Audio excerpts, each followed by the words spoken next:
Jen, I'd love to know a bit about how you managed to find the time to start Da Capos and Da Capo Players, and what it took to be an administrator and to develop it from the idea of just having concerts to a full-fledged series and an ensemble that's still performing today.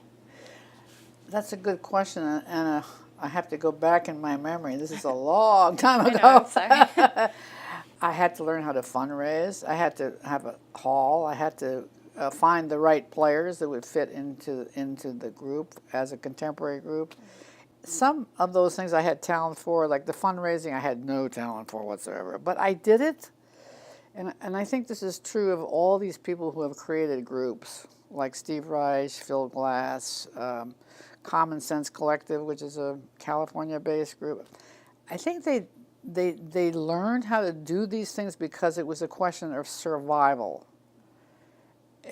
You become an entrepreneur because you're surviving and because you want to create something that is extremely important to you as a musician.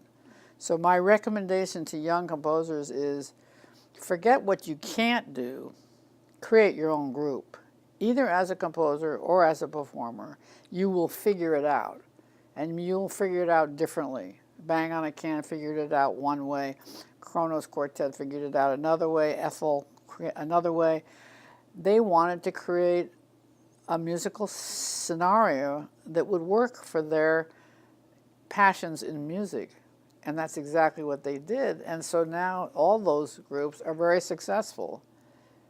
They learned how to raise money. They learned how to get the halls. They learned how to get the management.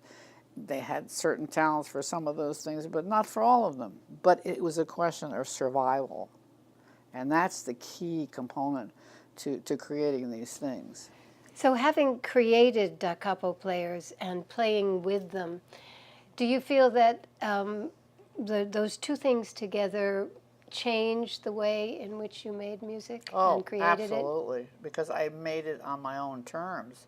And of course, I had to negotiate and fight with the group, but, you know, like all groups have to learn how to deal with each other. But it wasn't institutional.